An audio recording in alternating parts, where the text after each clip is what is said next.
The meeting scheduled for Thursday, August 22nd, 2024, for the Committee on Rules and Judiciary has been called to order. Good morning. Blessed good morning to the people of the Virgin Islands, to the invited testifier, to the listening and viewing audience, the legislative staff who's working this meeting today, and my staff. Committee members, we did it. We were able to host one part of the inaugural legislative symposium. The event had been a long time coming, and I am proud to say that we did it. It was a success. On Monday, after the live ended, the committee members and some of the testifiers formed a work group to discuss more than 125 amendments. That was a yeoman's job. So I would like to take this moment to thank my colleagues for their active participation and look forward to the future symposium. This is why 2 years is not enough time for innovative thinkers in this body. Colleagues, Senator Maurice James, Senator Franklin Johnson, Attorney Stradiran, and the testifiers, we huddled after the meeting and we talked about some of these simple amendments that needs to be had. The goal is for the agencies to present areas of the VI Code that require the urgent attention of this legislative body. Moreover, as a legislator, and most importantly, as the chair of this committee, I must provide all stakeholders with the opportunity to make the necessary time-sensitive, well-needed amendments to the code. So on Monday, this coming Monday, August 26th, 2024, at the St. Thomas Earl B. Otley Legislative Hall at 9:30 to 5 o'clock p.m. We will begin the meeting and break out into huddle and reconvene to conclude with that vote. Madam Clerk, can you proceed with the roll call?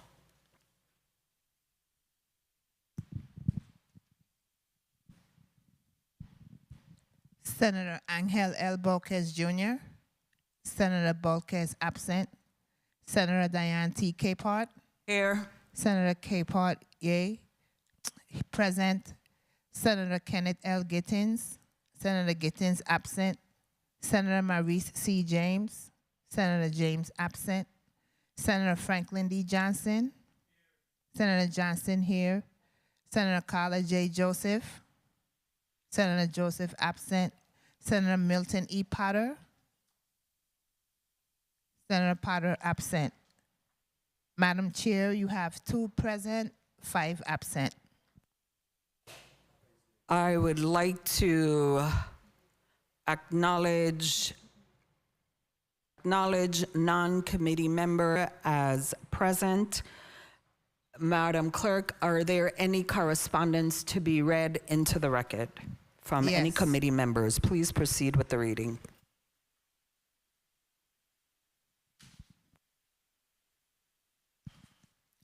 Honorable Diane T. Capehart, Chairwoman, Committee on Rules and Judiciary, 35th Legislature of the Virgin Islands, 3022 Golden Rock, St. Croix, U.S. Virgin Islands, 00820. Dear Senator Capehart, I hope this correspondence reaches you in the best of health and spirits. Please be advised that I will be slightly delayed in today's Committee on Rules and Judiciary hearing. I note the importance of the agenda items and I look forward to weighing in on the discussions upon my arrival. I thank you in advance for your understanding. Sincerely, Kenneth L. Gittins, Senator. Honorable Senator Diane T. Capehart, 35th Legislature of the Virgin Islands, 3022 Estate Golden Rock, Christiansted, St. Croix, VI 00820. Dear Senator Capehart, I am writing to inform you that I am unavailable to attend the Committee on Rules and Judiciary meeting scheduled for Thursday, August 22nd, 2024 at 9:30 a.m. in the Fritz E. Lowett's Legislative Conference Room, St. Croix, as I am representing the Virgin Islands at Democratic National Convention. I respectfully request to be marked as excused from this meeting. I am confident that the committee will have a productive and successful hearing. Thank you for your understanding and cooperation. Sincerely, Angel L. Bolquez Jr., the Honorable Angel Bolquez Jr., Chair, Committee on Culture, Youth, Aging, Sports, and Parks. Honorable Senator Diane T. Capehart, 35th Legislature of the Virgin Islands, 3022 Estate Golden Rock, St. Croix, VI 00820. Dear Senator Capehart, I do apologize that due to a previous commitment, I cannot be present at the Committee on Rules and Judiciary meeting today, Thursday, August 22nd, 2024. Kindly excuse my absence. I regret any inconvenience my absence may cause. Thank you for your understanding. Kind regards, Maurice C. James, Senator, 35th Legislature of the Virgin Islands. The Honorable Diane T. Capehart, Chairwoman, Committee on Rules and Judiciary. Letter of absence from Committee on Rules and Judiciary meeting. Dear Senator Capehart, please accept this letter as a formal notice that I will be absent from the Thursday, August 22nd, 2024 Committee on Rules and Judiciary meeting scheduled to begin at 9:30 a.m. in the Fritz E. Lowett's Legislative Conference Room.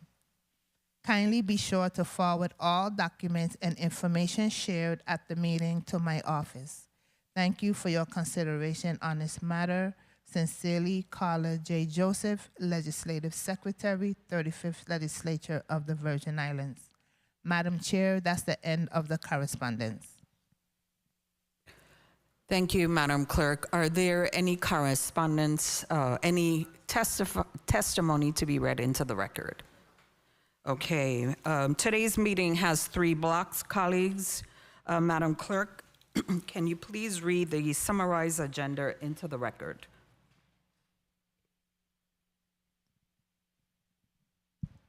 The Committee on Rules and Judiciary has scheduled a meeting for Thursday, August 22nd, 2024 at 9:30 a.m. in the Fritz E. Lowett's Legislative Conference Room, St. Croix, Virgin Islands, to consider the following nominations and bills. Block 1, Governor's nomination of Calford S. Martin, nominee, Virgin Islands Coastal Zone Management Commission, District of St. Thomas. Governor's nomination of Calford S. Martin, nominee, Virgin Islands Housing Finance Authority Board of Directors, District of St. Thomas. Block 2, Governor's nomination of Julian Penn, nominee, Virgin Islands Taxi Cab Commission, District of St. Thomas. Block 3, Bill number 350224, an act amending Title 19, Part 5, Chapter 45, Subchapter 6, to increase access to behavioral health services with a focus on psychiatric emergency response team to provide mobile crisis intervention services and the 988 telecommunication system, sponsored by Senators Diane T. Capehart and Ray Fonseca.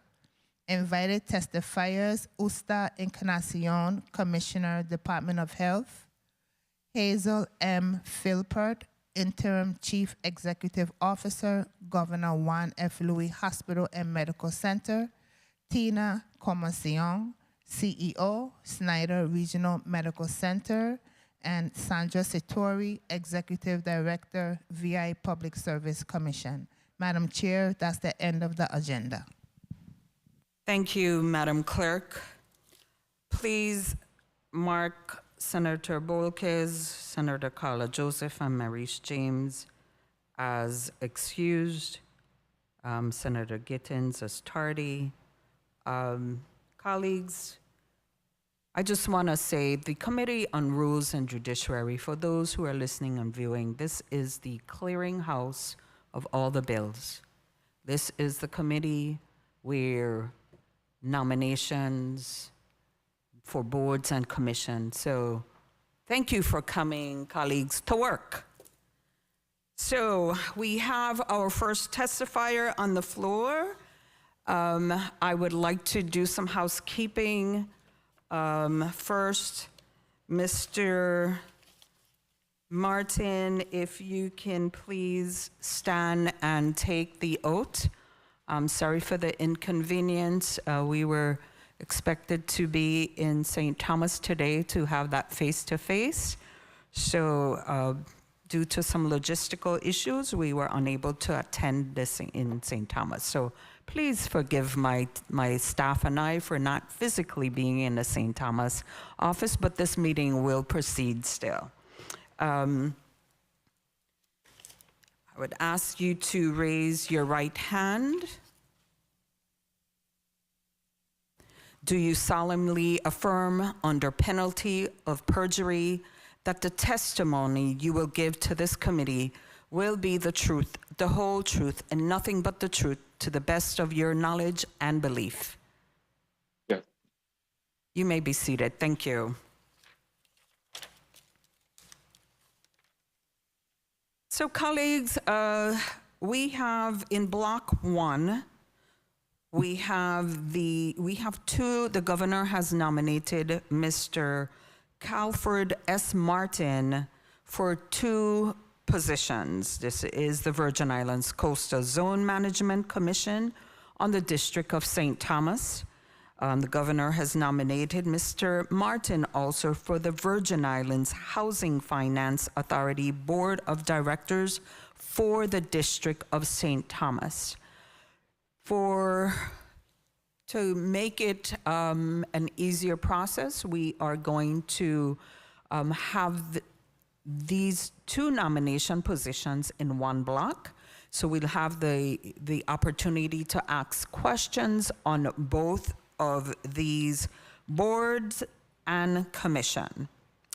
So at this time, Mr. Martin, I would ask you to say your name into the record so the stenographer could, and we can also test your mic. If you can please state your name on the record. Calford S. Martin. Thank you. Mr. Martin, thank you for your willingness to serve on these two commission, the commission and the board for VI Housing Finance Authority, for your willingness to serve. So you'll be asked questions today on both of these entities. You may proceed with your testimony into record. Colleagues, everybody received their testimonies, I would think. I didn't hear anybody say anything. Okay, Mr. Martin, you may proceed with the reading of the testimony. You start with the Virgin Islands Coastal Zone Management Commission, and then after you're finished with that one, then you go into the Virgin Islands Housing Finance Authority Board of Directors. You may proceed. Good morning, Senator Diane Capard, Chairperson of the Committee of Rules and Judicial of the 35th Legislature of the Virgin Islands. Good morning as well to all the members of the committee and senators present, those in attendance, in the listening audience, and viewing audience. My name is Calford S. Martin, and I have been nominated as a board member to the Coastal Zone Management Board. First, I'd like to thank the Honorable Governor Adelbert Bryan for his confidence in recommending me to this board. I have been a member in this community for the past 50+ years. I am a member of the first graduating class of the Ivana Eudora Ken. After completing my high school education, I spent my first year of higher education at the College of the Virgin Islands. At that stage, I was a part-time employee and junior manager at Pueblo Supermarket. The assistant manager at that time, Mr. Carlos Rubio, took a liking in me and suggested I attend school in Puerto Rico where I can learn a second language. I applied in July of 1976 and was accepted to the Inter-American University, Puerto Rico. At Mr. Rubio's recommendation, I also accepted a part-time job in Pueblo Supermarket in Santurce, Puerto Rico. It was a shocking experience. At 18 years old, this was my first time living away from home and speaking in another language. However, after my first year, I learned and communicated in Spanish frequently. My senior year in college brought another shocking experience with job recruitment. As a young African American with a degree in accounting and bilingual, I was on the recruitment list for the federal government. The United States military, the FBI, Department of Interior, most of these large federal agencies were looking for diversified with young people of color. After several interviews, I was forced to turn them all down. Every job required relocating out of the United States Virgin Islands. At that time, I was needed by my family to help raise my remaining younger siblings. Instead, I joined the local tax office, which is now the Virgin Islands Bureau of Internal Revenue, as a tax auditor. The last 2 years, I was again offered a federal job. In April 1983, I joined the United States Small Business Administration, where I was finally offered the ability to remain in St. Thomas, primarily, and it was the best career decision I have made. The local manager, Mr. Lionel Baptiste, took me under his wings and educated me regarding the local business landscape. He molded and prepared me to lead the agency upon his departure. He taught me the ins and outs of the federal government, and today I am very grateful for that experience.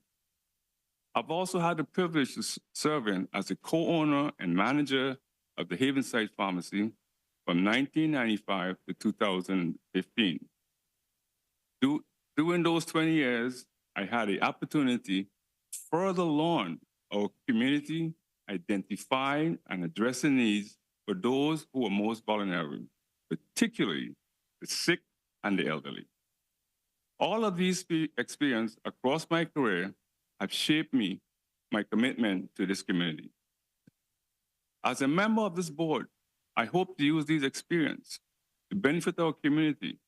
I am eager to meet with the other board members to learn what current projects are underway and see how I can use my knowledge and experience to help accomplish these goals. My future goals, if possible, will be to visit the sites with managing directors to determine if regular protocol measures have been adhered to in both Tier 1 and Tier 2 of CZM laws. I am aware that the volume of the coastal zone management permits and federal consistency determination required hearing and reviews has exponentially increased as a result of the recovery projects following the devastating hurricanes in 2017.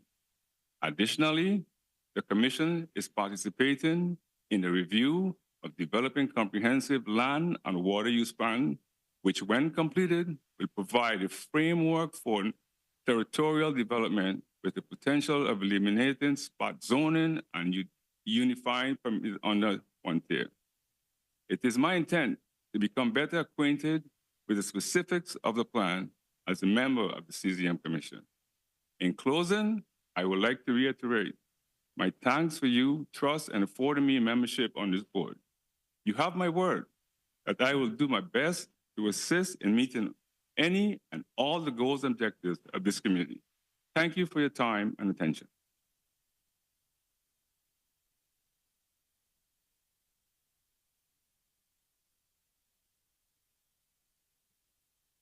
I proceed with the next reading. Mr. Martin, you may proceed. Yeah. Mr. Martin, you may proceed with Yes. the second testimony. Okay, the only difference on this testimony, well, let me just read it the same way. There's two things difference on this testimony, which would be mine. Okay, I'll go ahead again. You want to start with the goals and aspiration? Because if everything that you just read as to your professional history, your personal is in the second testimony, you can just proceed into goals and aspiration. Perfect. Goals and aspiration. As a returning member to this board, I hope to use the experience to benefit our community. Please note, I am a former member of the Virgin Housing Finance Authority Board, a position of which I'm greatly enjoyed and I'm eager to return. While on the board previously, I encountered the then commercial manager of Banco Popular of Puerto Rico, who was seeking a senior commercial manager for the US and British Virgin Island branches. As a dual resident of both territories, I was a natural fit for the position. However, this unfortunately created a conflict of interest with my position on the board, leading me to my departure.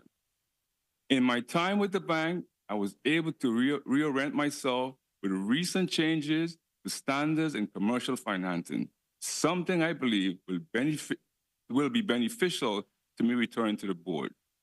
Since my departure, Virgin Island Housing Finance Authority has grown from a small agency of a budget of 4.6 million and a staff of 35 to a growing agency with a budget of 26.5 million and a staff of 100 employees.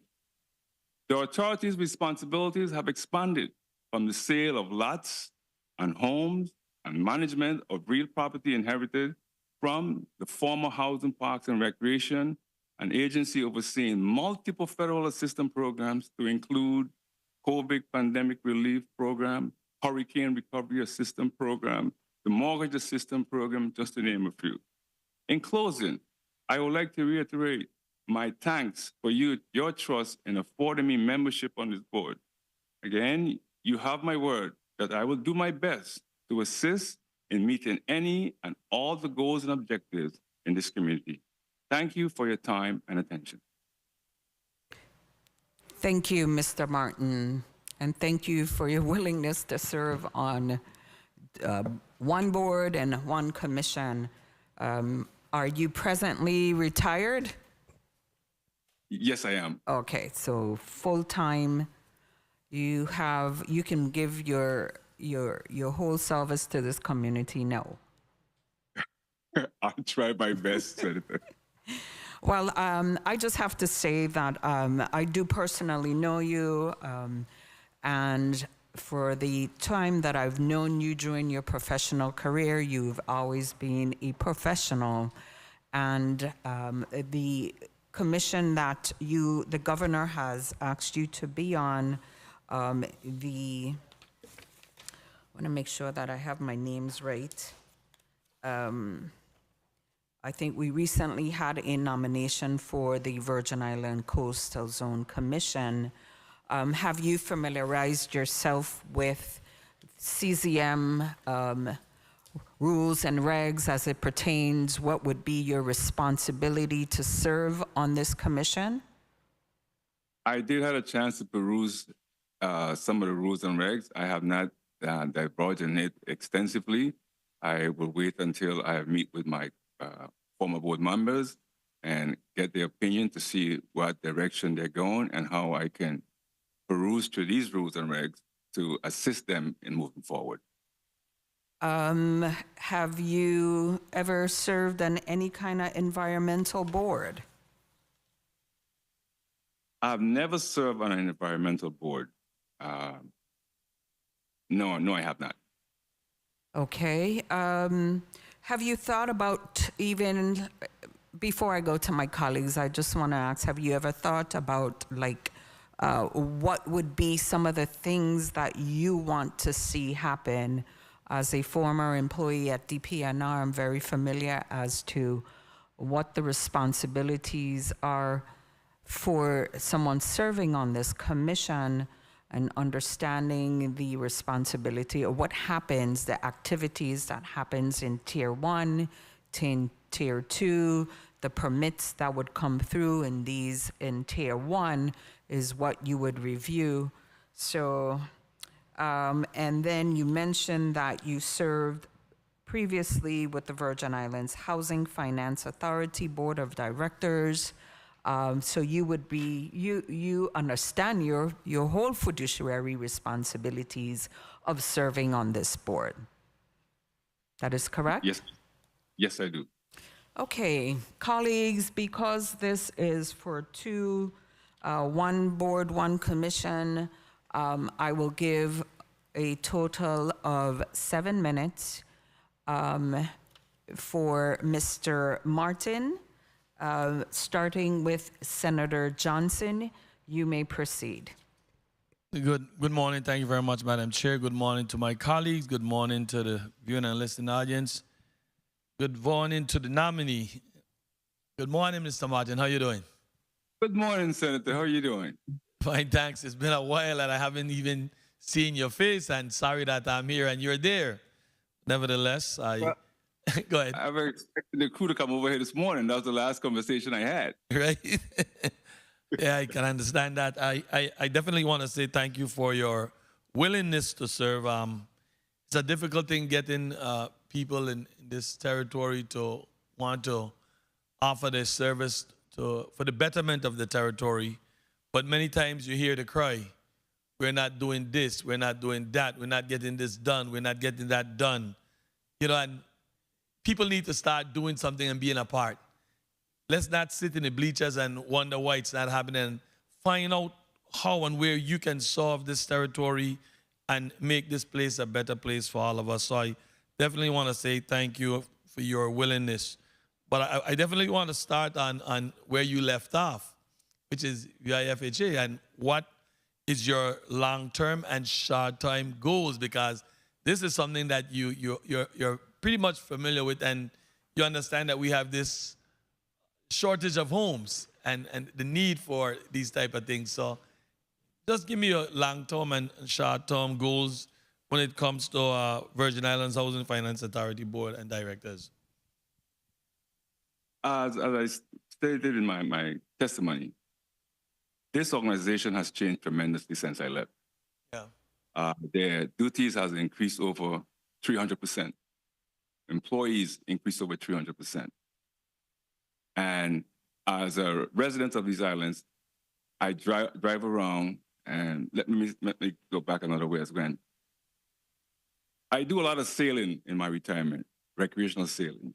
Okay. And it's appalling to be on a vessel sailing and see homes today with blue tops on. And it's happened throughout the St. Thomas, St. John district. St. Croix too. Well, thanks, but I haven't sailed. But anyway, Yeah. I've seen this happening, and we need to address this. I mean, people at this time in their life, years after, should not have to be fetching bucket to catch water, Yeah. for lack of a better description. And if I could make a change in people's life in that, I think that would be one of the first priority I would try to do. Those homes that are in top, still today with top, blue tarpaulin, let's see if we could help these people live in the Virgin Islands. I appreciate hearing that, and it's been a big pet peeve for me being here in the Senate and seeing the different programs and vision and different one come forth. And sometimes people say I'm a little harsh and hard, but every time it rains, and the island of St. Croix, we had a lot of rain last night, especially on the Frederickstead end. And every time it rains, I think on these folks. I do some walking in my neighborhood, and I have a neighbor that's on that Envision program, just waiting to get his home fixed. And more than one of my neighbors. But every morning that I pass by and I see them sitting on their porch, it hurts me. It really hurts me, because I know what happened to them last night. I know that they were mopping, cleaning, and doing it over and over again. So if there's anything that is needed, a push, for sure is that. And I'm glad to hear that you say that. And you're also saying, you haven't sit on a CZM board, you know, but well, let's stick with this here. Well, still, what do you think is our biggest coastal zone problem? If there's any issues that you might consider to be a problem, you're doing some sailing, so you should be seeing some stuff out there. Since retiring, I have been an avid sailor throughout high school. I've been part of the Sea Explorers, a group that has been died out since I left high school. And we will recreational sail around the U.S. Virgin Islands, St. Thomas and St. John. And now I've been advanced to the British Virgin Islands. And what is hurtful at times is to see people building and making it difficult for our residents to have access to some of the most beautiful and private beaches in the Virgin Islands. Okay, now, as you know, I believe in climate change. I believe it is real. I experience some of the different climate change that what happened to our shorelines. How do you envision collaborating with the CZM board members, particularly in addressing these challenges posed by this climate change that we all know is real? Yes, that's something that I have noticed tremendously myself. Living here now in Fortuna, overlooking John Bruce Bay, every time we have a heavy rain, the whole hillside is in the ocean. If you looked at these islands previously, most shoreline had what's called a salt pond, where the water would run off from the hills, settle in this salt pond, take all the garbage that will go out in the ocean, filter it, and just let the water out. But what we have done over the years in building is we have opened these salt ponds. So now everything that comes from the hills goes right into the ocean. Yeah. And we need to police that, because the next generation of Virgin Islanders ain't gonna have no beaches, because all the sea life around the shorelines will be destroyed. Yeah. I understand that, and I sure do hope that we can address these concerns. I am seeing more and more where the shoreline them are just eating away, and I could see the problem down the line if we don't start concentrating and taking better care of the land inland, because as you say, everything goes down and head dead into the water. Now, you said that you're a full retiree. Yes, sir. I hope you all don't overdo it. Well, you're still a young man. I think you still got some energy in you, and I really appreciate your willingness to solve, and I wish you the best in your endeavors, and I definitely will be supporting you on both of these boards and commissions so that you could stay busy. Because when you get up in these numbers, sitting down ain't a good thing for too long. So staying busy and active is always a blessing. Keeps the heart pumping, keeps the mind going. So I wish you all your best in your endeavor and these two boards. Thank you very much for your willingness to solve. Thank you, Senator, and I'll try my best to continue to serve the people of the U.S. Virgin Islands. Thank you. Thank you, Senator Johnson, for your line of questioning. Yes, global warming is in full effect. And with that, we have to, when we are reviewing these major, when the CZM Commission is reviewing the major permits, which requires you to have public hearings for environmental assessment reports, and having input from even public agencies, it's very important that when you're making these decisions that you think about what's impacting our natural resources, how can we protect our natural resources, and also looking at the open shore, the Open Shore Act, where, we've seen an escalation of individuals who have built on the coastal areas and have actually blocked out our local people to access the beaches, which has created major problems. And, you know, I can't remember if the commission looks at these laws also, but these are some of the things I'm telling you, Mr. Martin, that you may encounter when you pass this committee and you're elected and you start serving. That these may be some of the things that you have to look at the Open Shore Line Act and how it impacts the territory with coastal zone management. Senator Potter, you may proceed with your 7 minutes. Thank you very much, Madam Chair. Good morning to you, Mr. Martin. Welcome. Thank you very much for your willingness to serve, for sure. This is a unique situation because this is the first time that I've seen one nominee being confirmed for 2 boards. So I think it obviously speaks to the confidence that the governor of the Virgin Islands has in your abilities.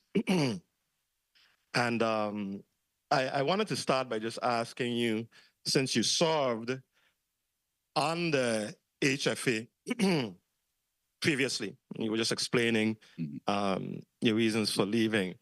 What lessons would you say you learned during your last stint? And how would you bring whatever lessons you learned back then to your current, your current tenure or your current tenure at the, that's probably not the right word, on the board? Okay, since I've been removed from the board, what I have observed over the years is the amount of money that this board has in the cupboard. As someone who has spent his entire life in finance, you should have a completion period to utilize those funds. And by establishing that period, you should have a plan of how you're going to do throughout the entire Virgin Islands. There's no reason why we should have that kind of monies coming in and the money's just sitting there and not being used. We have to impose a plan to get that monies out in our community and protect the citizens of the United States Virgin Islands. Absolutely, and we can count on you to be a lightning rod to get things done. I know that is the big thing in this community when it comes to the hurricanes that took place in 2017, close to 7 years ago, is, like you mentioned the tops on roofs. We had a period where the Envision program, in particular, I think that has been viewed as the test of whether or not we are getting somewhere as far as our recovery. And the Envision program has really been a struggle, getting folks, roofs repairs, homes repairs. It's really been a struggle.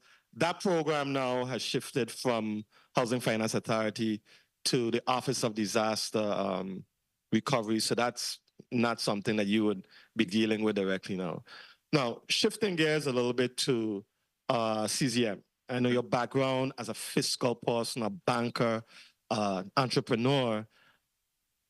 What skills, what attribute do you think you bring to the CZM board?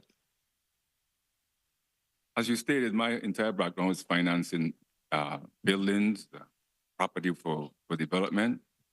One of the things I try to critique in the development of property is how would the development of the property on a land affect the future use of that property for generations to come? An example. One of the things that we overlook, in my opinion, is the natural terrain of the island.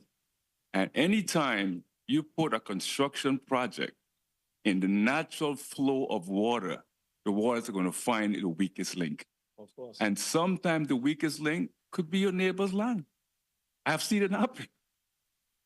And one of the things that I did in most of my financing, I would go and do a site visit to ascertain that what you are doing is in the best interest. And some people have chewed me out. Frank with you, I'm the worst guy who walked the street. But years later, they'll come back and say, Martin, I didn't see what you saw. How do you believe public education plays a role in effective coastal zone management? The issue I have with that, with public education, sir, you only find a few people in this community who understands coastal zone management. I was fortunate that I learned a lot of my coastal zone by sailing around these islands, because you can see the contour, you can see the development, you can see the rock floor, and that's why I would be interested in having some kind of organization within the educational system that will take these young minds and put them on the ocean so they can see what we have. Do you believe in your role on the board that public education, that there can be a role for public education, for the board to formally develop education initiatives so that young people in particular may begin to understand the importance of coastal zone management, you know, just based on where we live and the fact that we rely on our environment for our bread and butter? Is that something that you and the board can prioritize as a major role and function of the CZM board, in addition to all the other things that you have to do? Senator, I think that could be a tall order. The last communication I had with some of our educators, and somebody can correct me if I'm wrong, their educational direction comes from above. What they can teach in the educational system. And although we may see something that we think is pertinent to our standard living here, unless that's approved from above, they can't teach those things in the school system. That's what I was told. What about initiatives like public service announcements that, you know, maybe working with DPNR to formally develop public service announcements for radio, for TV, for social media, so that we can bring a level of awareness in this community? And I'm particularly concerned about young people. The older generation is, you know, our sun is setting, so to speak. We still have time. But I think it's critical for young people who are inheriting this planet to have an understanding of the preservation of our environment, of managing our coastal zones. So when I say an educational campaign, not just necessarily in the curriculum in our schools, although I think there's a space for that, but in just doing public service campaigns and announcements and initiatives to get the word out, you know, so that, you know, it's a partnership. You know, it's not just going to be somebody passing a bill to make everything right. I think community citizens have a role and a responsibility to play also in terms of the preservation and protection of our environment. So I was just thinking about, you know, doing some outside the box types of initiatives to bring awareness. You know, food for thought. Excellent. Thank you very much. Did she say time? Time was called, but it's okay, Senator. If you have further questions, you may proceed. Okay. You know, ain't to say like okay. we have a. I'll take you up on the offer, Madam Chair. What motivates you to serve on these two boards? And that'll be my final question for you. Housing Finance Authority Board, I really and truly enjoy that. That's my career in lending. And I had to leave that board when Banco Popular offered me a position. It was a conflict of interest. Understood. So I'm going back to where I was and I enjoyed what I was doing.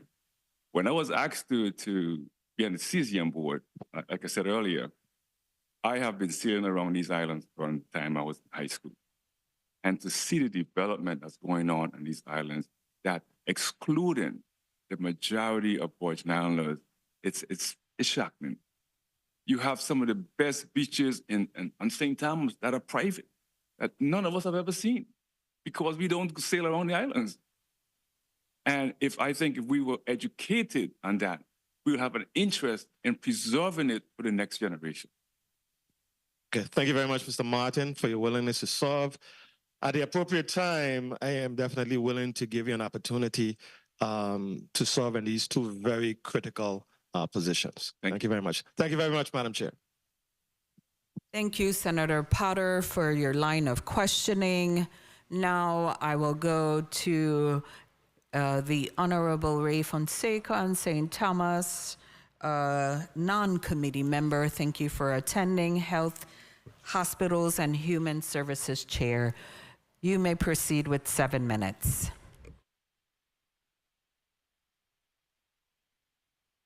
Please recognize Senator Fonseca's mic.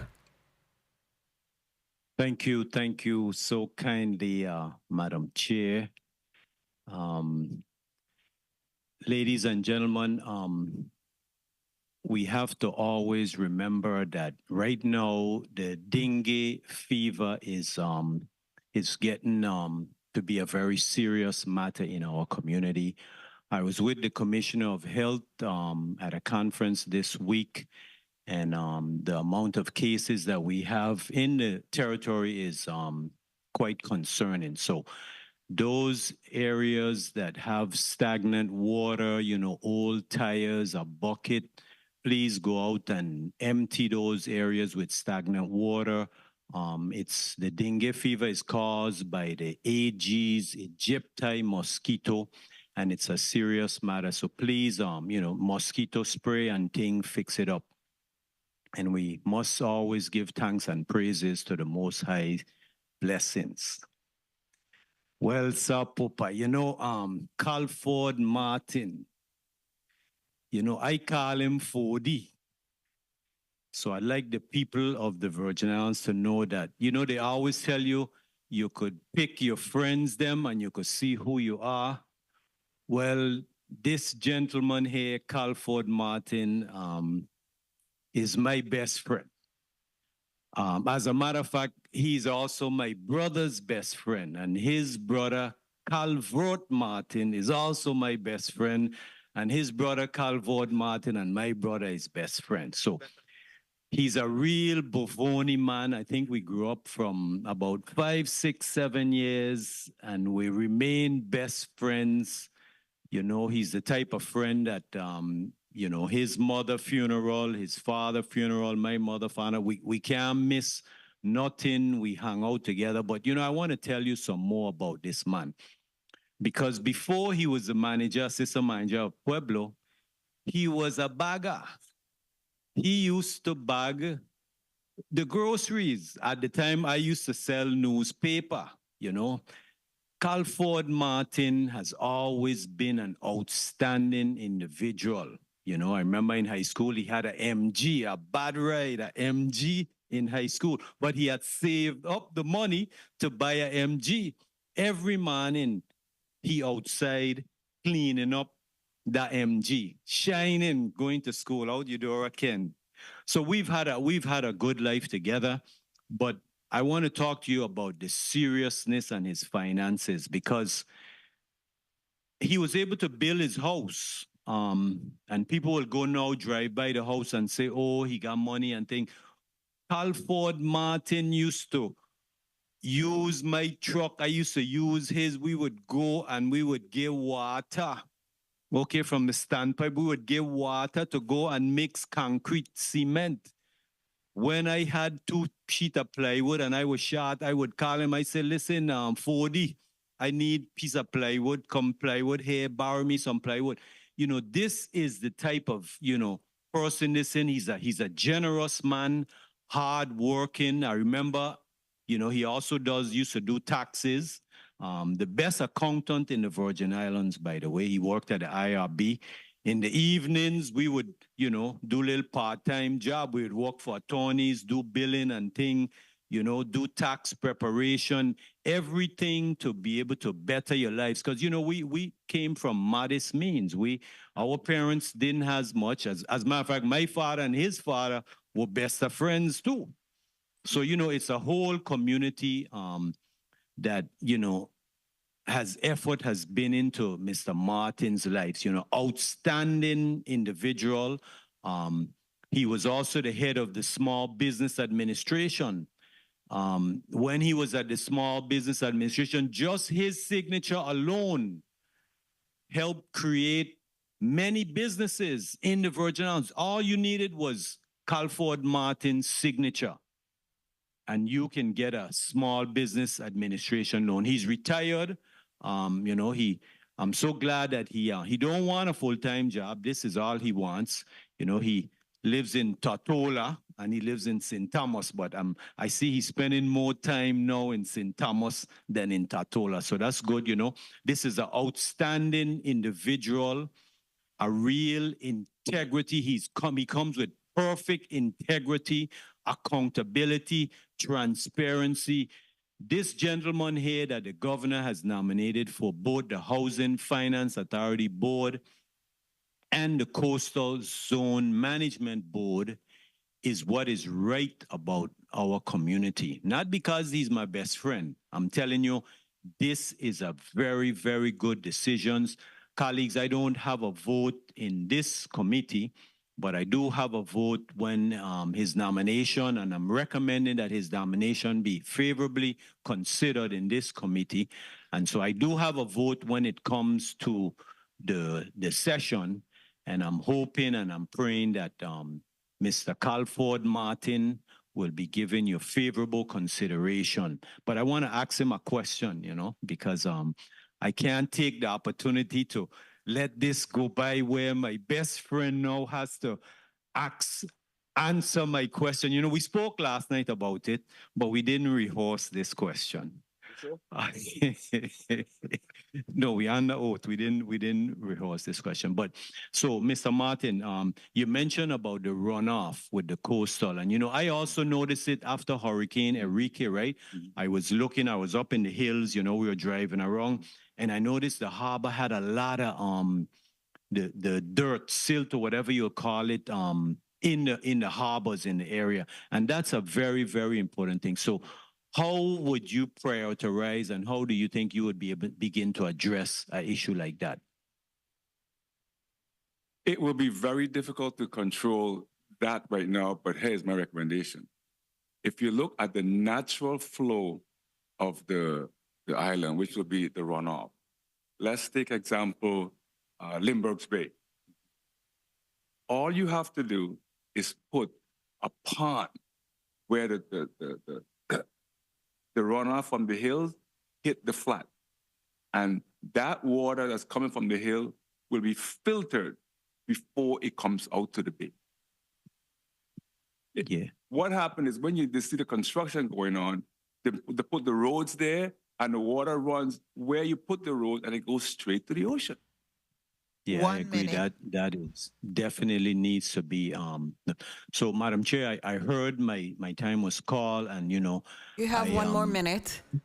Oh, one more minute. Yes, you know. So, we going out tonight for dinner. We gonna celebrate. You know, we always out. This is my best friend, ladies and gentlemen.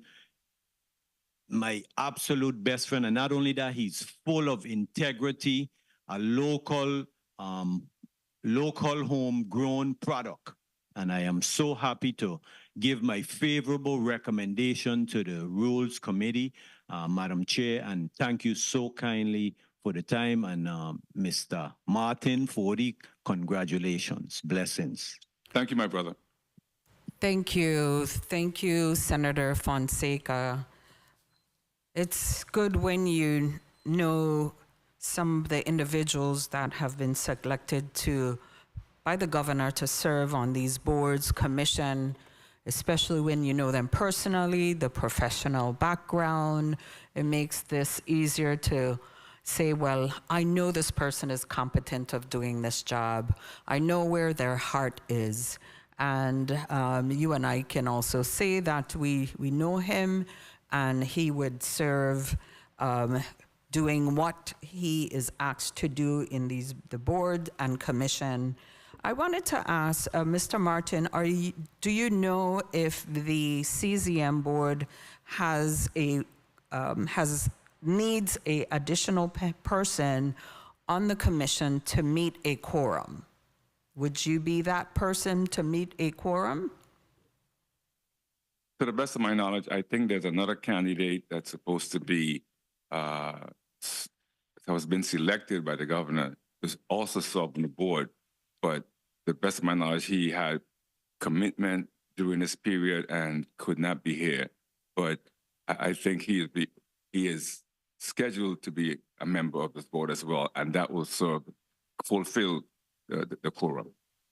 Okay. Colleagues, are there any additional questions that you would ask for the commission and for the Virgin Island Housing Authority Board? Hearing no further questions, the Committee of Rules and Judiciary stands in a short recess.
The Committee of Rules and Judiciary is out of recess.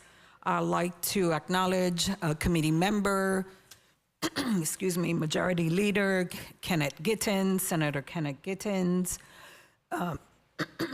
excuse me, to the committee, and you have 7 minutes, Senator Gittins, for your line of questioning. You may proceed.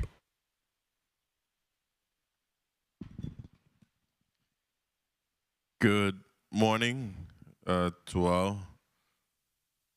Special good morning to the nominee before us. Let me first thank you for your willingness to serve in the capacity in which you were nominated for. I didn't get an opportunity to listen to your testimony, but I did hear a couple of responses to some of the questions posed to you earlier as I was between handling some other burning matters. So if I ask a question that was asked of you before, I don't apologize and will just ask that you answer the question. But first of all, I wanted to know what interests you most with these two commissions or boards that you are nominated to serve on. First being the Coastal Zone Management, and the other being on the Housing Finance Authority Board. Pleasant good morning, Senator, and thanks for coming in. As I explained to the members before, as a young Virgin Islander, I sailed with the Sea Explorers through high school and have been a recreational sailor all of my adult life. I actually taught one of my nephews to sail, and today he's a harbor pilot in the United States. And what I try to show my family when we sail around these islands is how beautiful these shores are, but only a limited amount of Virgin Islanders have ever seen our shorelines, because most of us live in an area and we stay in that area, and unfortunately we don't see the beauties of the island. And we have people who come and develop parts of our shoreline and they exclude Virgin Islanders. And if you don't go around the shores, you'll never know that these development exists in the territories. Excellent on the shoreline response. Now, what about the Housing Finance Authority Board? I was a previous member of the Housing Finance Authority Board, and I accepted a position as a commercial manager with Banco Popular. And because of that position, it was a conflict of interest with the Housing Finance Authority Board because Banco financed some of their projects. So I had to remove myself from the board in order to fulfill my obligations at the bank. Great. So that means you understand the importance of understanding conflicts of interest. So I don't have to ask you about that. So thank you for that. And you know that the first response you gave was one of the responses that I did hear from you earlier. And you put a big smile on my face and a big question mark in my head because I was wondering, well, what era he went to school? Because I sure remembered Sea Explorers during my time of going to high school. And that program did excite me as well. Sadly, it's not around today. So thank you for your interest there. Now, have you familiarized yourself with both the organization's mission? I have, sir. You have. And yeah. Have you had a chance to review, I think it's, oh boy, it just left. Okay, Title 12 of the Virgin Islands Code, Section 904, as it speaks to the Coastal Zone Management Commission. I'll stick to that one since you served on the Housing Finance Authority Board before.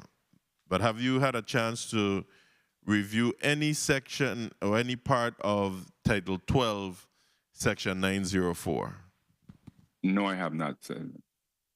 And I wish you would, because that will tell you basically what your duties and responsibilities are. It speaks to the creation of the Coastal Zone Management Commission, and you would have been able to tell me what was wrong in the first part of that section as I read it now.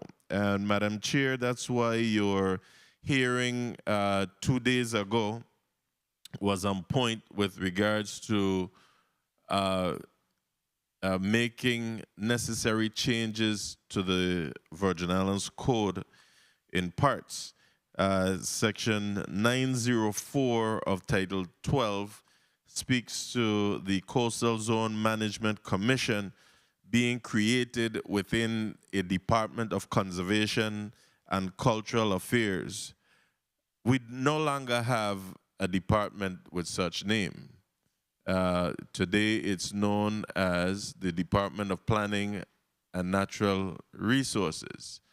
So this too is something that we need to be looking at to update our code information to ensure that we're in sync all throughout the code. So I'll encourage you to look at that section and see if you find anything else that may need amending to that code. And again, it's Title 12, Virgin Islands Code, Section 904. I'm a little disappointed that you haven't looked at that yet, but I wouldn't hold that against you. But I'll ask that you review that section of the code. Do I have a commitment? Yes, you do, Senator. Okay, and lastly, I peruse over everything, but I have not dove into it with the ability to expand on it. Understand, but if you had told me you had even perused this one and not delve in, I would understand. But you said you didn't even look at it. But lastly, I wanted to make one of my concerns known again. We had a zoning discussion here in the legislature some time ago, and DPNR was before us, and it was with a beachside property. And when they showed us the pictures on screen and showed us the boundary lines, 1 minute. I truly had serious concerns again, as those boundary lines went from the roadside straight down across the property and into the water. Actually, through the sand to the water's edge. That, to me, was truly concerning, as they stated, the manner in which the law is written, that the individual property owner has rights right into the water. I have a problem with that, as we know about the access to our shorelines. However, in conversation with one of my colleagues just now, my colleague from Frederiksted, he stated that he is in conversation with the proper authorities and should be having an amendment coming to address that shortly. Time. But I'll ask you, Madam Chair, and I'll wrap up here. You may conclude. Thank you. I'll ask that upon your successful nomination and swearing into this board, that you also look into that and work with my colleague in addressing this obvious problem post haste. Also, what I'm seeing with those type of zoning on the water side is that the government or the board should establish that boundary line in between two properties to ensure public access to our beaches, and not have it be determined between the property owners. Because if I don't want to give up anything and my neighbor don't want to give up anything, then where do the people have beach access to? So we could have a conversation further on that so that we can have a better understanding. At the appropriate time, I'll cast my vote. Thank you, Madam Chair, for the time. And again, thank you to the nominee for his willingness to serve in the capacity. Thank you, Senator Gittins, for your line of questioning. At this time, I will entertain a motion for the governor's nomination of Calford S. Martin, nominee for the Virgin Islands Coastal Zone Commission. Do I hear a motion? Senator Potter. Thank you very much, Madam Chair. I move that the governor's nomination of Mr. Calvert S. Martin to the Virgin Islands Coastal Zone Commission, St. Thomas District, be favorably considered by the Committee on Rules and Judiciary and forwarded to the full body for further consideration and action. I so move. Motion properly made by Senator Milton Potter and seconded by Senator Franklin Johnson. Madam Clerk, may I have roll call on the nomination? Senator Angel L. Borges Jr., Senator Borges Jr. absent, Senator Diane T. Capehart, Yes. Senator Capehart, yea. Senator Kenneth L. Gittins, Senator Gittins, yea. Senator Maurice C. James, Senator James absent, Senator Franklin D. Johnson, yes. Senator Johnson, yea. Senator Carla J. Joseph, Senator Joseph absent, Senator Milton E. Potter, Yes. Senator Potter, yea. Madam Chair, you have 4 yeas, 3 absent. Thank you. The governor's nomination of Calford S. Martin, nominee for the Virgin Islands Coastal Zone Commission, District of St. Thomas, has been voted upon favorably by the Committee of Rules and Judiciary and will be reported out of this body to the full body for full consideration. Do I hear a motion? Motion. Motion, Senator Potter. Thank you very much. Madam Chair, I move that the governor's nomination of Mr. Calvert S. Martin to serve on the Virgin Islands Housing Finance Authority Board of Directors for the District of St. Thomas be favorably voted upon in the Committee on Rules and Judiciary and forwarded to the full body for further consideration and action. I so move. Motion properly made by Senator Milton Potter and seconded by Senator Franklin Johnson. Madam Clerk, may I have roll call on the nomination? Senator Angel L. Borges Jr., Senator Borges Jr. absent, Senator Diane T. Capehart, Yes. Senator Capehart, yea. Senator Kenneth L. Gittins, Senator Gittins, yea. Senator Maurice C. James, Senator James absent, Senator Franklin D. Johnson, Senator Johnson, yea. Senator Carla J. Joseph, Senator Joseph absent, Senator Milton E. Potter, Yes. Senator Potter, yea. Madam Chair, you have 4 yeas, 3 absent. Thank you, Madam Clerk. The governor's nomination of Calford S. Martin, nominee for the Virgin Islands Housing Finance Authority Board of Directors, District of St. Thomas, has been voted upon favorably by the Committee on Rules and Judiciary and will be reported out of this committee to the full body for full consideration. Well, congratulations, Mr. Martin. You have passed the first major hurdle in the Committee of Rules and Judiciary. I would like to say congratulations and thank you again for your willingness to serve. It's important that if individuals with their expertise and their knowledge, when the governor asks that you serve on a committee, serve on a commission, a board, that if you love this community, you love your island, please say yes. My colleagues and I, we look at things that what makes sense and your experience and your personality, your temperament, to see if you would fit in this board. And I think you have successfully passed this hurdle. And I'll give you this opportunity to say some closing words. Mr. Martin. First, I want to say thanks to the governor, Honorable Governor Adelbert Bryan, for nominating me to these two boards. And I want to thank all the members of this community for taking the time out and giving me the approval to join this body. And I give you my word, I will do my best, as I have done in the past, to contribute to the betterment of the United States Virgin Islands. Thank you, Mr. Martin. And colleagues, we would take a quick recess to bring our next nominee into the well. Committee of Rules and Judiciary stands in recess.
The Committee on Rules and Judiciary is out of recess.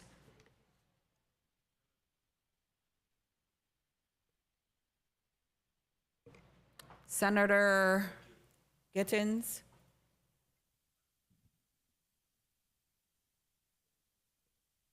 Recognize, do I hear a motion? Thank you, Madam Chair. Madam Chair and colleagues, I move that Bill number 35, that's 0224 in Block 3, an act amending Title 19 of the Virgin Islands Code to increase access to the behavioral health services be removed from today's agenda. I so move.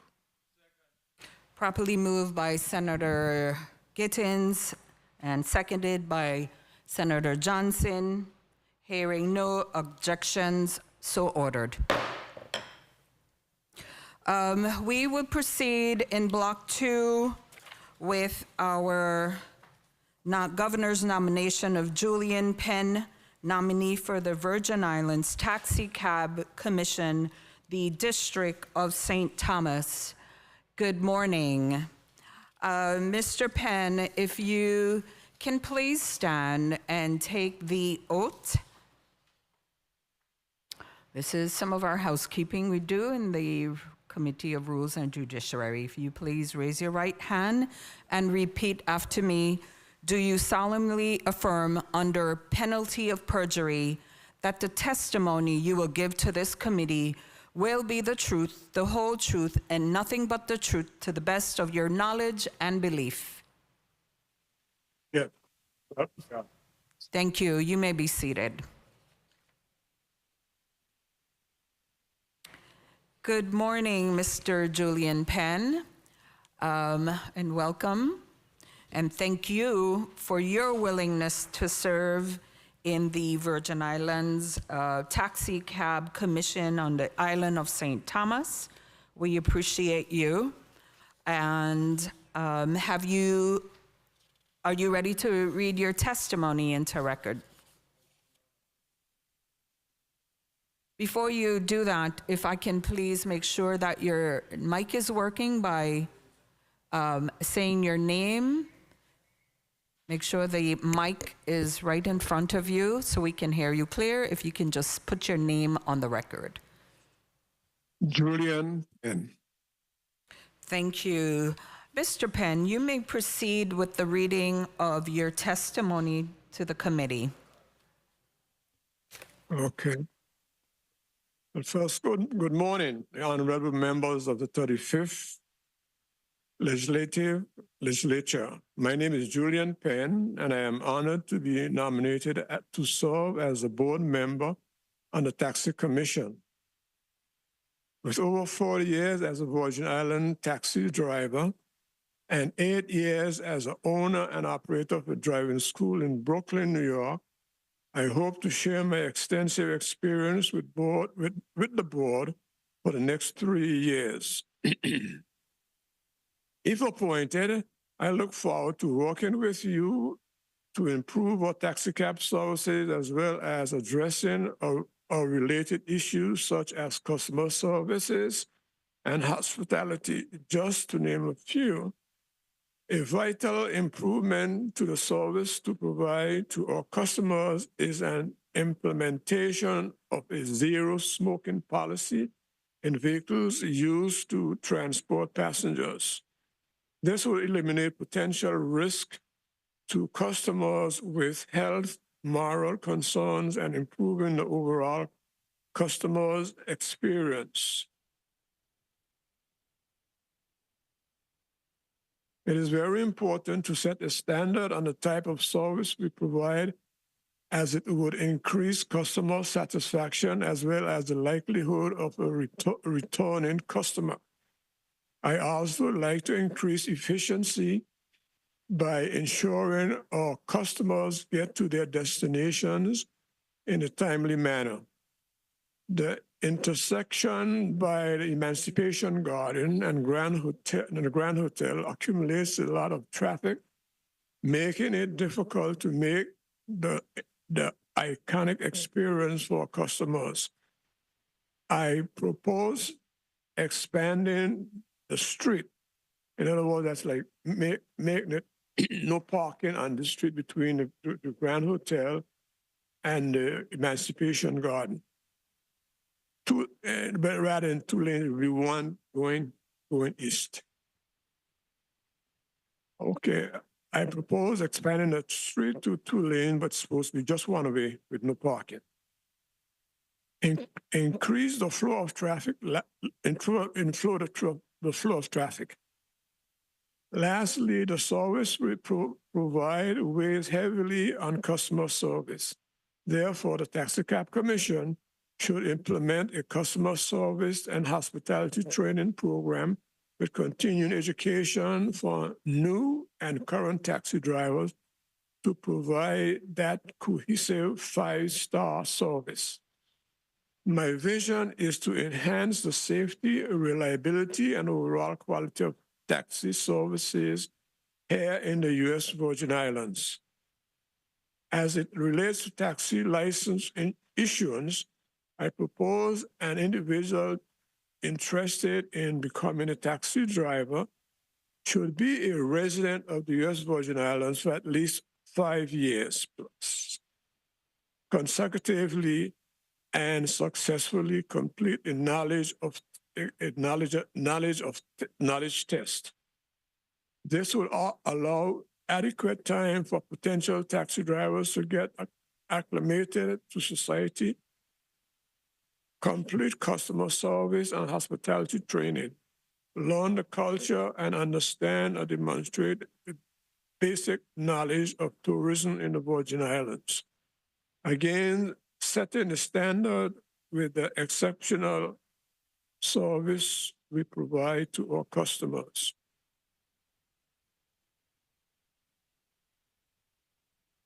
Currently, the Commission has a medallion auction for veterans, which is open to VI veterans only. However, I would like to propose a similar opportunity for recent U.S. Virgin Islands high school graduates who did not graduate, that it is interested in pursuing a career of entrepreneurship as a taxi driver.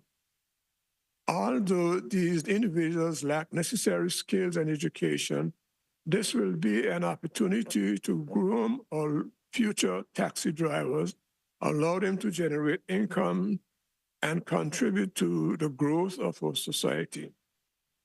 In conjunction with the current procedures for securing a medallion through the Commission, the requirements are as follows.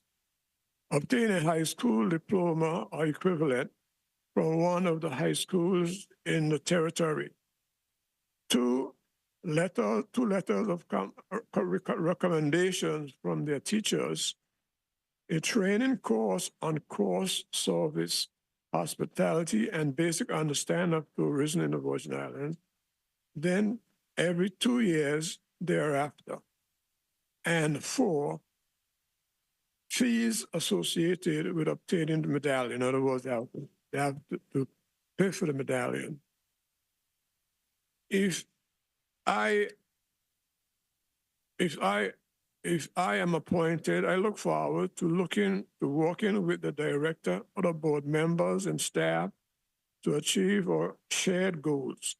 Collaboration is a key to our success. Thank you for this opportunity and allow me to come before you to share my presentation.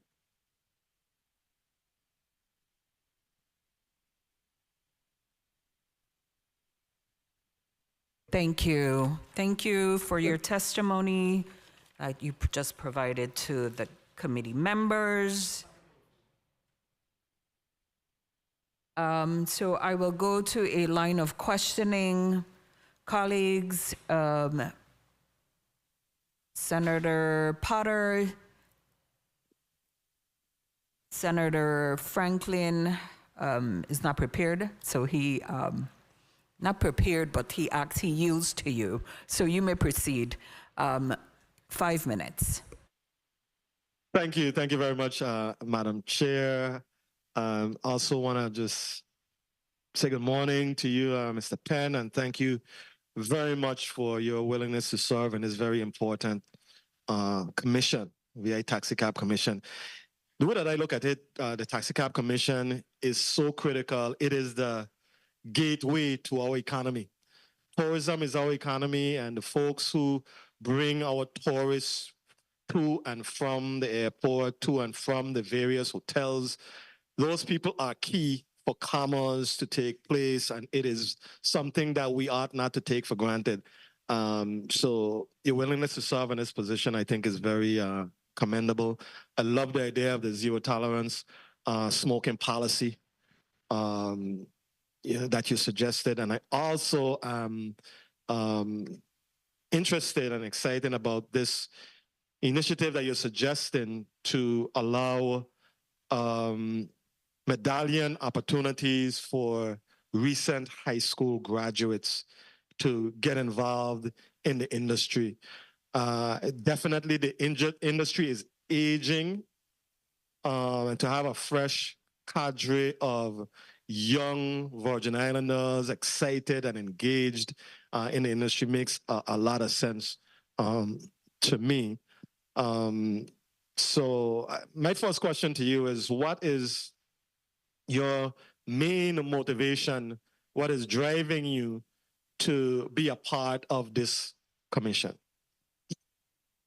Okay. I think there's a lot of room for in hospitality and also customer service. I think that is lacking. I think you need some training there. We just need training in overall in the entire industry. Like you said, is a very critical area. It's very important to the economy, very, very important. And I also like to see that taxi drivers be more friendly in terms of dealing with the customers. I think that some of our roads needs to be looked at because they're by Vendors Plaza. There's a kind of bottlenecking right there, and you got two traffic coming in there, westbound and eastbound, and then you have people crossing from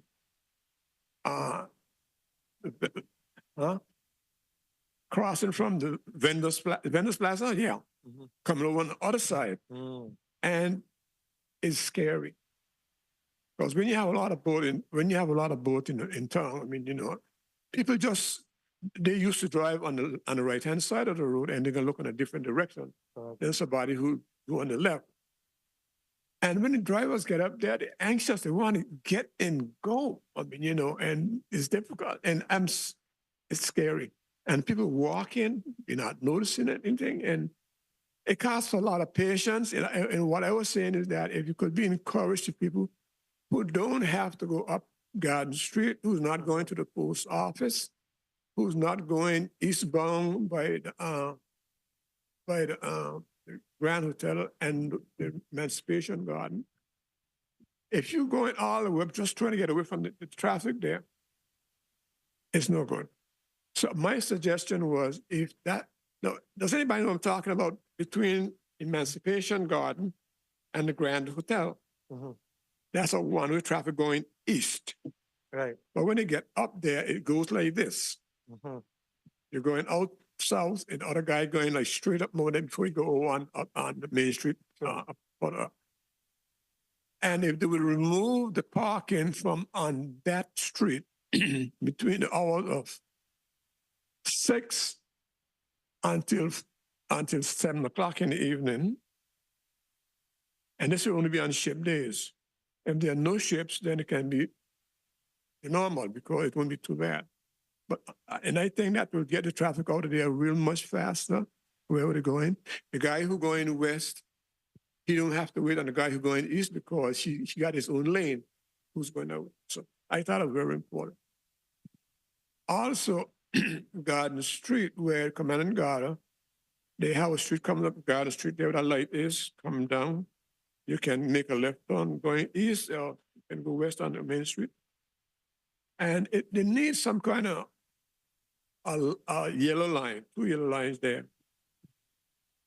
that a guy who's making a right turn on Garden Street, I mean, on Main Street, he would not come over on the right because he'd be blocking the guy who's westbound and want to go up Garden Street. Because he'll have to wait until this guy moves from there. And it might take a while because the guys who coming down, they just keep coming. They just keep coming, you know. So now they just put some little stakes in the middle like they have by Vendors Plaza. Yeah. I think that could be very useful. I'll put 2 yellow signs because you can say, well, look, you know what 2 yellow sign means. You can't cross it, you know.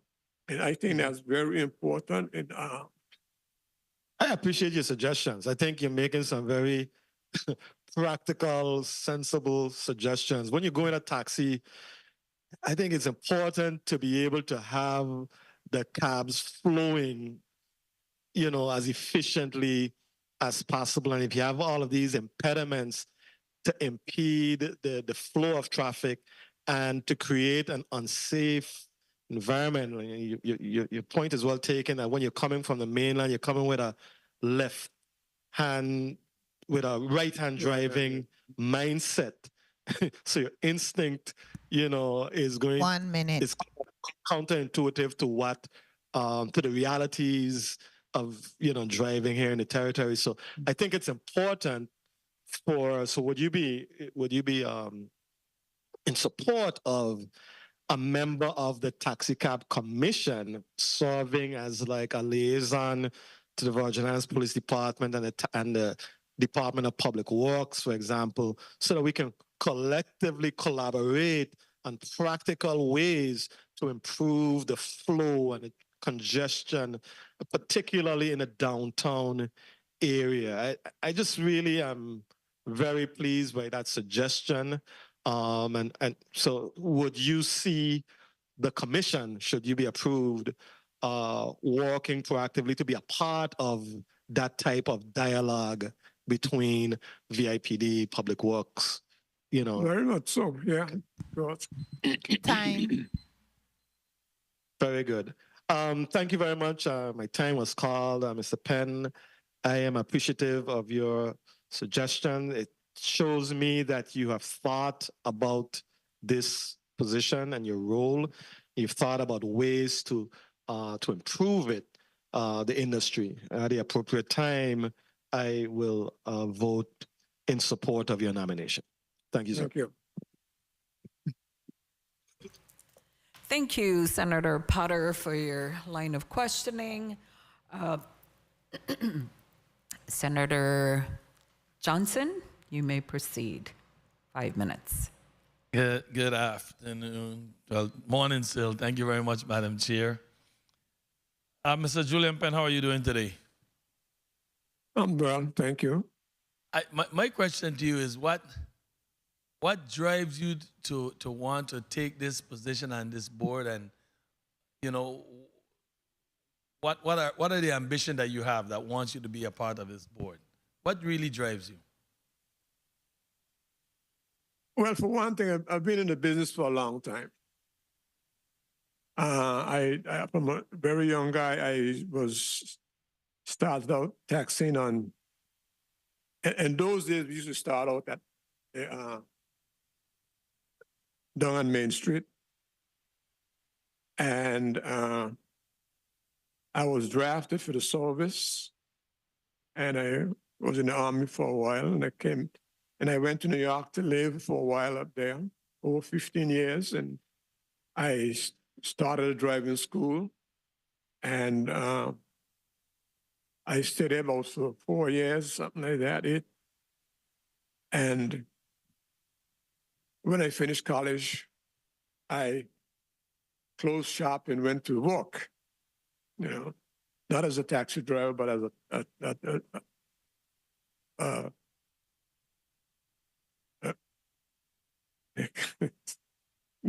yeah, I went to mental health. I had a different thing, but anyway, mental health, yeah. So when I came back to St. Thomas, I continued to, I started out again and was driving part-time while I worked for the government. And I see a lot of different things need to be looked at, and we can think we can be helpful in in doing something about it. Something I noticed is that a lot of gypsies out there, like they want to take it over.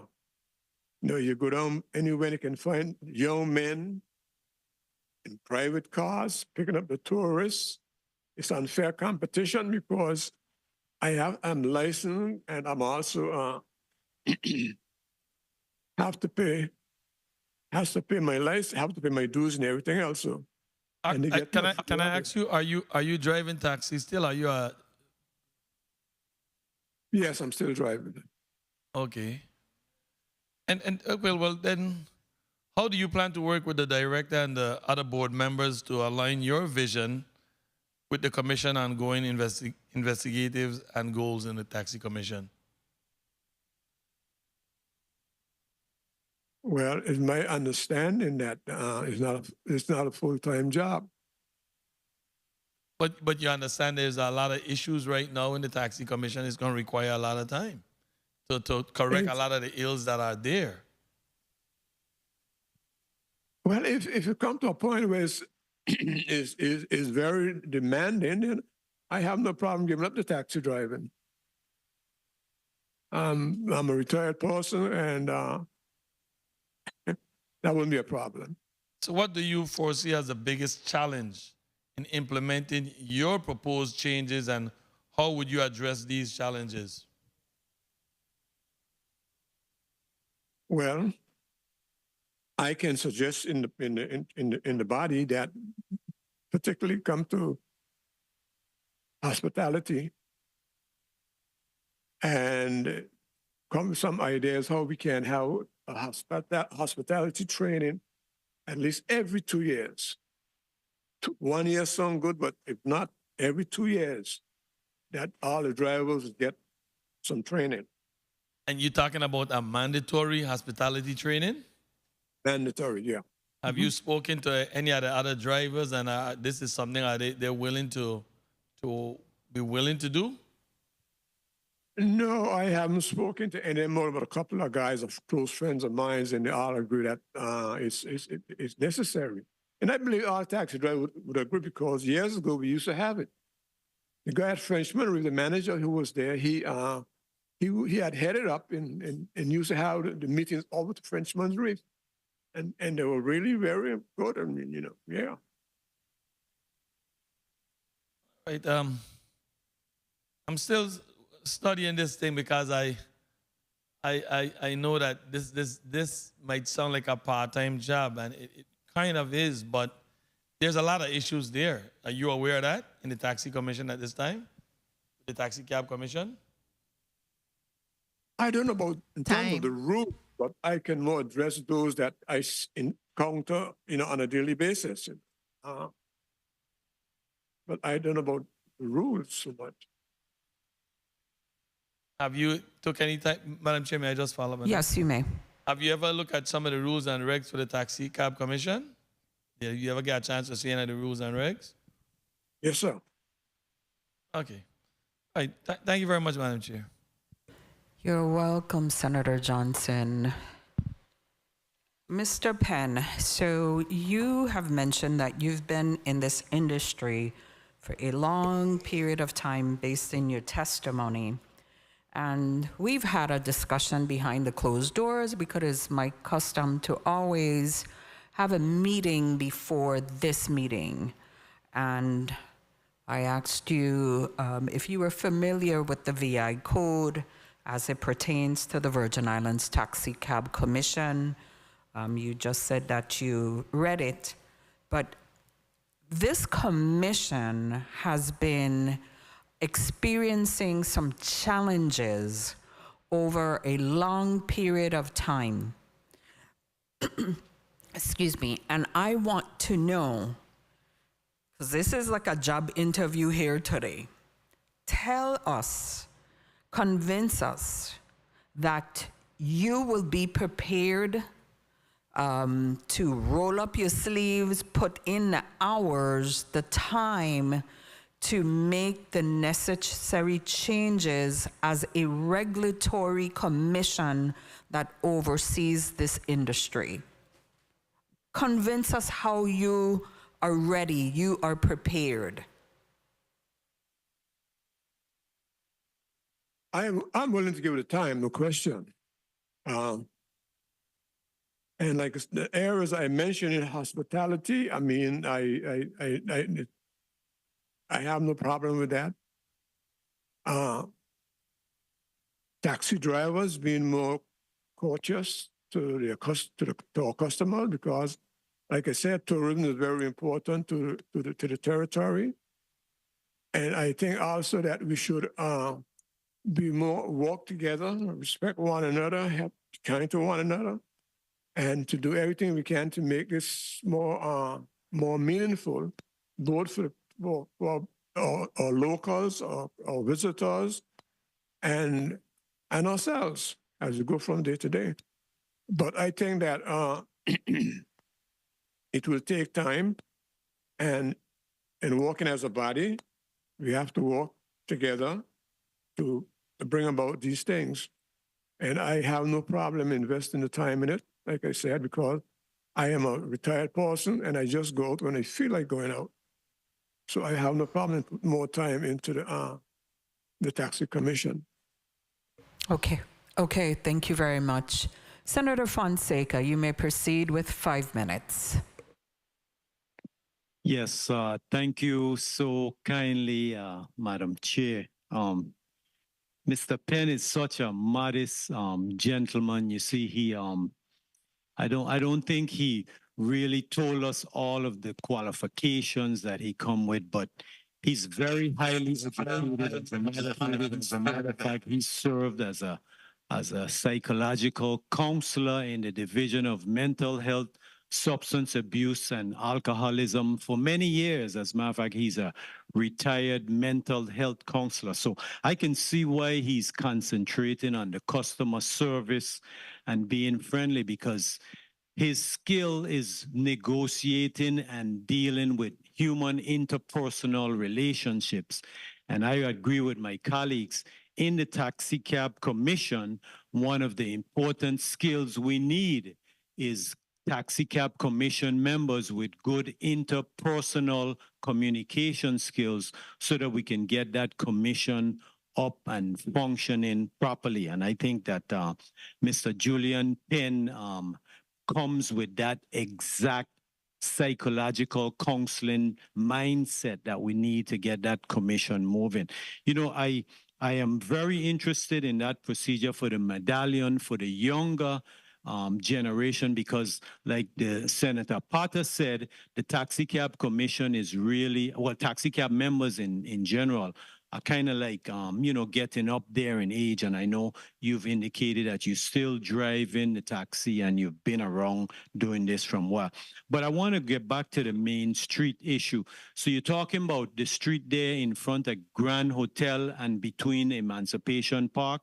Yes. Okay, so you're going to close that off. Okay, I could see how you need more room on that street there. We're not closed off, but no parking against the Grand Hotel. Okay. Between the hours of 6 in the morning and 7 in the afternoon, and all the traffic most of the traffic goes out of town.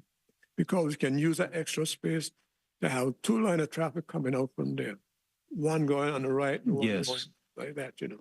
Yeah, that makes, you know, that's a great idea. I've never thought about that, but it would flow, the traffic would definitely flow a lot easier. Much faster, yeah. Yeah, awesome. Okay, so now enforcement. There's some enforcement issues with the taxi drivers. You're a taxi driver. How can we improve on the enforcement side? In this particular area? In the taxi cab, with the taxi industry? Oh. Well, one of the areas that irritates taxi drivers is gypsies. So speak into the mic. There are a lot of gypsies out there, you know, chipping into the taxi business, and it's not good at all because they're chipping away from us. I was saying that I trying to get a job. I'm competing with them for a job, Okay. and they're not licensed, and they don't have to pay anything. I mean, I have to pick out get a license every year. They don't have to do it, and they're not regulated. So I think that needs to be dealt with. I Okay. mean, I know one time the government tried, and the people, the gypsies who are at the supermarkets, they gave them a medallion and tell them they can stay where they are. But as soon as got the medallion, the next day they're on the street, like the rest Okay. of us. So that didn't work, Right. I understand that. And of course, the taxi industry is a very important industry because, the tourism 1 minute. is very important. As a matter of fact, a lot of the times when the tourists enter the Virgin Islands, the first person they encounter is a taxi driver. Exactly. And basically, the tourists, I can see how important that customer service and being friendly is. And so you say the taxi drivers were required in the past to have a training. Can you explain that more, that customer service? Yeah, and those who have in mind, say, someone who's really Speaking to the mic. who's not academically inclined, who come and they probably didn't do too good in school, and they come to graduate and they can't graduate. Instead of the giving the veterans the medallion, let these guys who didn't do too well in school the opportunity Time. to get into the business. Time. No, you can continue.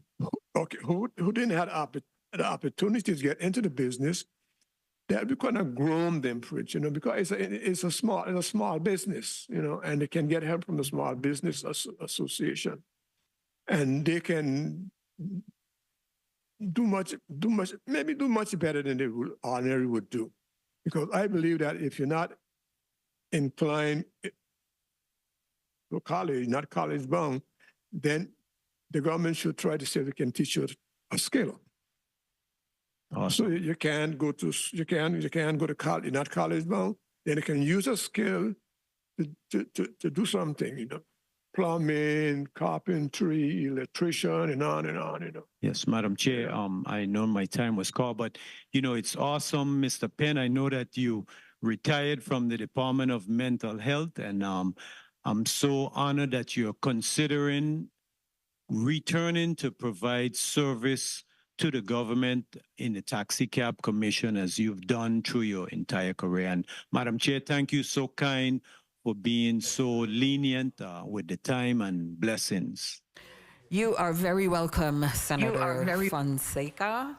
Thank you for your line of questioning. Senator Gittins, you may proceed with your 5 minutes. Thank you, and good afternoon to all. Special good afternoon to the nominee. I thank you for your willingness to want to serve on this troubling, I must say, commission, because we have a lot of problems within this commission. And I've already told myself that I will not be supporting anyone for this commission that I don't see the energy to stand up and make the hard decisions that needs to be made within this commission. We have too many problems in this. And as everybody talk about tourism being the gateway here, the first place you come in, you meet our taxi drivers, etc. We really need to put a handle on this commission. And with the current members, I personally don't see it. Now, let me ask you, why are you interested in serving on this commission, in short? I think I can make a difference with my thoughts, my ideas. I see things that since I'm on the street all the time, I see a lot of things that the person who's not on the street wouldn't see. And I think there's a lot of things that need to be done. Some of these things with dealing with the rules, I am not too familiar with those, but there are things need to be done. And I think our Either taxi media need to drivers turn up your mic, or I'm gonna need you to speak directly into the mic. Yeah. So I think we need to provide some kind of training on every year, every 2 years for taxi drivers, keep them informed. I think that there should be more hospital to our visitors, and they should be try to respect one another. That's one of the problems there too. We don't have no respect for one another. We say anything, we do anything, and that is not good. And sometimes it's demonstrated before our visitors and locals alike. have you? So I think that we need to. I think that we need to do whatever we can to make it, because if we are not happy, then it's going to project itself where the customers are going to see that, and they too, won't be happy. Have you So have I you think we have need you to been do- able to familiarize yourself with the commission's mission?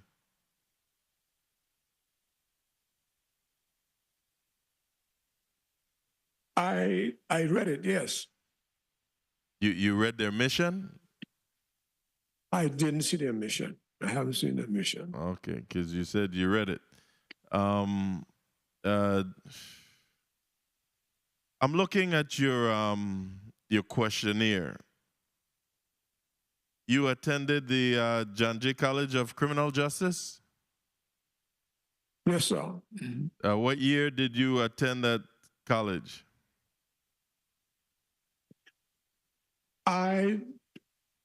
I was there. I did my bachelor's there, and I did my master's there, and I think 1 minute.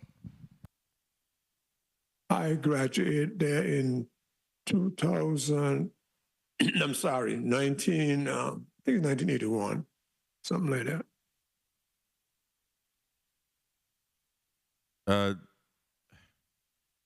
Yeah, I'm looking at your questionnaire. Were you assisted in filling out your questionnaire, or did you fill out this questionnaire on your own? Because there's some discrepancies in here, and I saw that because I too attended John Jay College of Criminal Justice, and I'm seeing it must be a typo in here. So I wanted to ask about your dates of attendance for both the master's and the bachelor's degree.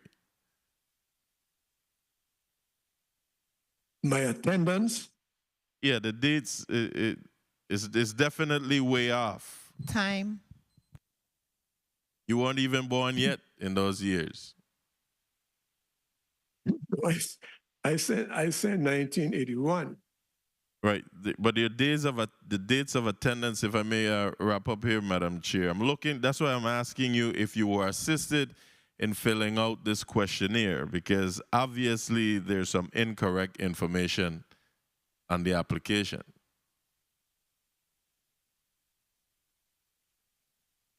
Oh, I think my wife helped me, yeah, in typing it.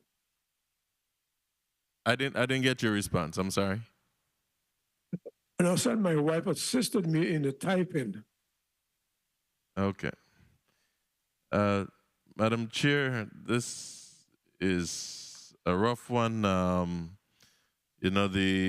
I look at this, the nominee's experience appears insufficient for addressing the complexities that we have here with our taxi cab commission today. It's a very challenging one, and I'm not seeing where the nominee is able to demonstrate clearly to me the understanding of the current issues facing this industry. At the appropriate time, I will cast my vote, but I want to thank him for his willingness to serve on this commission. Thank you. Thank you, Senator Gittins. I think we have exhausted our first line of questioning in round one. Colleagues, do you have any further questions for Mr. Penn? Okay, do I hear a motion on the governor's nomination of Julian Penn, nominee for the Virgin Islands Taxi Cab Commission for the District of St. Thomas? Do I hear a motion? Motion. Motion, Senator Potter. Thank you very much, Madam Chair. Madam Chair, I move that the governor's nomination of Sir Julian Penn to the Virgin Islands Taxicab Commission, District of St. Thomas, be favorably voted upon in the Committee on Rules and Judiciary and forwarded to the full body for further consideration and action. I so move. Do I hear a second? Motion properly made by Senator Milton Potter. Do I hear a second? Hearing no second, the motion fails. The governor's nomination for the governor's nomination, Julian Penn, nominee for the Virgin Islands Taxi Cab Commission, District of St. Thomas, did not receive a second, but it stays in the Committee of Rules. It would be still forwarded to the full body for further consideration. Mr. Penn, at this time, I just want to say thank you for your willingness to serve, even though that you didn't get a second. This has been still forwarded to the full body, which is session. I'm unable to tell you when that date is, but I want to say, Mr. Penn, I commend you for your willingness to serve on the Taxi Cab Commission in the District of St. Thomas. I understand that this commission is a challenging one, and each one of my colleagues have a vote. I am not accountable for that. So I have to say thank you. Thank you for you wanting to step up to serve in this position. At this time, I would give you some closing remarks. Already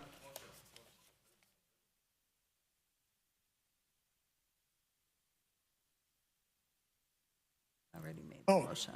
Well, I want to thank you so much. To thank the governor, Motion, Mr. Penn, if you can please hold your thoughts. I hear a motion from Senator Gittins.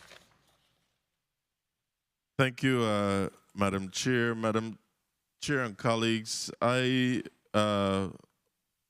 move that the nomination of Mr. Julian Penn to serve on the Virgin Islands Taxi Cab Commission for the District of St. Thomas be moved to the full body with an unfavorable recommendation. I so move. Motion properly made by Senator Gittins and seconded by Senator Johnson. Madam Clerk, may I have a roll call on the unfavorable recommendation? Senator Angel L. Borges Jr., Senator Borges Jr. absent, Senator Diane T. Capehart, Yes. Senator Capehart, yea, Senator Kenneth L. Gittins, Senator Gittins, yes, Senator Marie C. James, Senator James absent, Senator Franklin D. Johnson, yes. Senator Johnson, yea, Senator Carla J. Joseph, Senator Joseph absent, Senator Milton E. Potter, Senator Milton E. Potter, Senator Potter not voting. Madam Chair, you have 3 yeas, 1 not voting, 3 absent. The governor's nomination of Julian Penn, nominee for the Virgin Islands Taxi Cab Commission, District of St. Thomas, did not receive a favorable vote in the Committee of Rules and Judiciary and has been forwarded to the full body for further consideration. Mr. Penn, I would allow you to have some closing remarks. Yes, well, I thank you all for allowing me to thank the governor for nominating me, and thank you all for allowing me to express my desire and my feelings about it, the taxi commission and their role and I thank you all for having the patience, and that's it. Thank you. Thank you, as I say, thank you for wanting to serve your island. Thank you for all that you've done in this industry. And the Committee of Rules and Judiciary is just a big job interview. So we will vote again on this measure in the full body for full consideration. I'd like to thank all testifiers for coming out today to the Rules and Judiciary Committee. I would like to thank non-committee member Senator Fonseca, Senator Potter, Senator Gittins, Senator Johnson, committee members for coming to vet these nominations that were before us today from the governor, and all support staff, media, legislative staff, and of course my staff, Sergeant of Arms, central staff. Hearing no further business to the Committee on Rules and Judiciary is hereby adjourned. God bless the people of the Virgin Islands.